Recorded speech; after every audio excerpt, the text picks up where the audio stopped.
स्मरणीय बिंदु 15 अगस्त 1947 में देश की आजादी की खुशी विभाजन की हिंसा और बर्बरता से बदरंग हो गई। ब्रिटिश भारत का दो संप्रभु राज्यों भारत और पाकिस्तान, पश्चिमी और पूर्वी बंटवारा में किया गया। दो भारत में पाकिस्तान से नफरत करने वाले, पाकिस्तान में भारत से नफरत करने वाले दोनों ही बंटवारे की उपज हैं।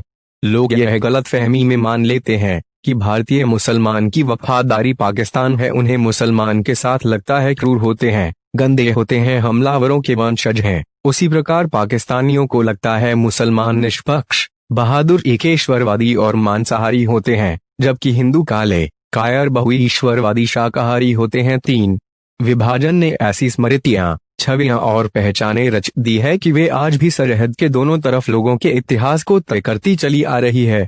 ये नफरतें सांप्रदायिक टकराव में साफ नजर आती है, जो पिछली स्मृतियां को जिंदा रखने का प्रमाण है। 4 1920 और 1930 के दशकों में कई घटनाओं की वजह से तनाव उभरे। गोरक्षा आंदोलन, शुद्धिकरण, तबलीग, प्रचार और तंजीम संगठन के विस्तार ने सांप्रदायिकता को और ज्यादा बढ़ावा दिया। 5 1937 में कांग्रेस ने प्रांतीय संसदों के चुनावों में 11 में से 5 प्रांतों में पूर्ण बहुमत हासिल किया तथा 7 में अपनी सरकार बनाई। 6 कांग्रेस कार्यकारी समिति ने दिसंबर 1938 में यह ऐलान किया कि कांग्रेस के सदस्य हिंदू महासभा के सदस्य नहीं हो सकते। 7 23 मार्च 1940 में मुस्लिम लीग ने उपमहाद्वीप के मुस्लिम बहुल इलाकों के लिए सीमित स्वायत्तता की मांग करते हुए एक प्रस्ताव पेश किया। 8 उर्दू कवि मोहम्मद इकबाल ने 1930 में मुस्लिम लीग के अधिवेशन में अध्यक्षीय भाषण देते हुए एक उत्तर पश्चिमी मुस्लिम राज्य की जरूरत पर जोर दिया। 9 मुस्लिम लीग की स्थापना 1906 में, जबकि हिंदू महासभा की स्थापना 1915 में हुई थी। 10 1942 के भारत छोड़ो आंदोलन के परिणाम स्वरूप अंग्रेजों को झुकना पड़ा तथा सत्ता हस्तांतरण की बातचीत के लिए तैयार होना पड़ा। 11 मार्च 1946 में ब्रिटिश मंत्रिमंडल लीग की मांग का अध्ययन करने और स्वतंत्र भारत के लिए एक उचित रूपरेखा सुझाने के लिए 3 सदस्यीय मंत्रिमंडल दिल्ली भेजा। इस कैबिनेट मिशन ने त्रिस्तरीय महासंघ का सुझाव दिया। केंद्र के पास केवल विदेश, रक्षा और संचार का जिम्मा होता। संविधान सभा के चुनाव के लिए मौजूदा प्रांतीय सभाओं को 3 हिस्से बांटा गया। ख मुस्लिम बहुल पश्चिमोत्तर प्रांत, क हिंदू बहुल प्रांत, ग पूर्वोत्तर के मुस्लिम बहुल प्रांत। 12 कांग्रेस और मुस्लिम लीग द्वारा कैबिनेट मिशन 1946 के सुझावों की अलग अलग व्याख्या के कारण यह मिशन असफल हो गया। 13 केवल महात्मा गांधी और उत्तर पश्चिम सीमा प्रांत के नेता खान अब्दुल गफ्फार खान ही अंत तक विभाजन का विरोध करते रहे। 15 मुस्लिम लीग ने 16 अगस्त 1946 को प्रत्यक्ष कार्यवाही दिवस, डायरेक्ट एक्शन डे मनाने का ऐलान किया। 16 सांप्रदायिक सद्भाव बहाल करने के लिए गांधी जी ने नोआखली, बांग्लादेश में कलकत्ता व दिल्ली का दौरा किया। 17 देश विभाजन के बाद पाकिस्तान गए उर्दू भाषी लोगों को वहां मुहाजिर, अप्रवासी कहा जाता है।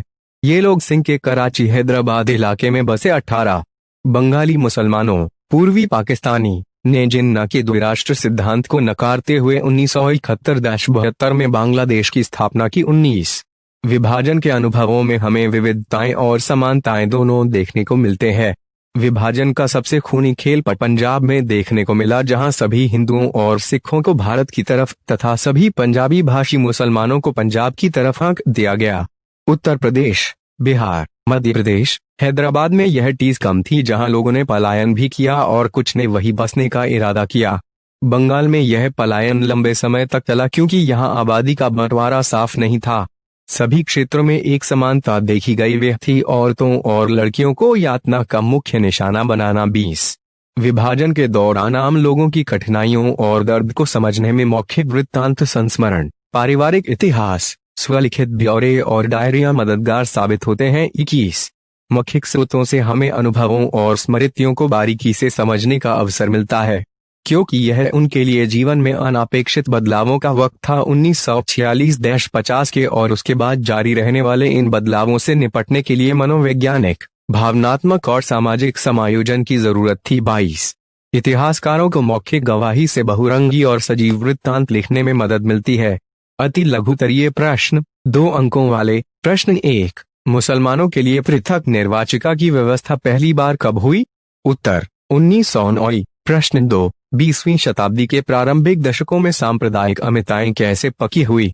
प्रश्न 3 कांग्रेस ने संयुक्त प्रांत में साथ मिलकर सरकार बनाने की मुस्लिम लीग की मांग को क्यों ठुकरा दिया? उत्तर, कांग्रेस को पूर्ण बहुमत था। प्रश्न 4, मुस्लिम लीग कहां पर लोकप्रिय थी? उत्तर, संयुक्त प्रांत, बंबई, मद्रास आदि। प्रश्न 5, जमींदारी प्रथा के प्रश्न पर कांग्रेस और लीग के क्या दृष्टिकोण थे? प्रश्न 6, सिंह कदर हयात खान ने पंजाब असेंबली में 1941 में क्या ऐलान किया? प्रश्न 7, 1940 के प्रस्ताव में मुस्लिम लीग ने क्या मांग रखी? प्रश्न 8, विभाजन के बारे में लोगों का शुरुआती नजरिया क्या था? प्रश्न 9, कांग्रेस कैबिनेट मिशन के किस स्पष्टीकरण से संतुष्ट नहीं थी? प्रश्न 10, प्रत्यक्ष कार्यवाही दिवस किस लिए मनाया गया? उत्तर, पाकिस्तान की मांग के लिए। प्रश्न 11, खुशदेव सिंह कौन थे? प्रश्न 12, इतिहासकार मौखिक बयानों की विश्वसनीयता की परख किस प्रकार करते हैं? प्रश्न 13, आप लखनऊ समझौते के बारे में क्या जानते हैं? प्रश्न 14, विभाजन से संबंधित साहित्य पर लिखने वाले कुछ लेखकों के नाम लिखे। उत्तर, उर्वशी बुटालिया, सादत हसन मंटो, राजेंद्र सिंह बेदी, भीष्म साहनी, कमलेश्वर आदि।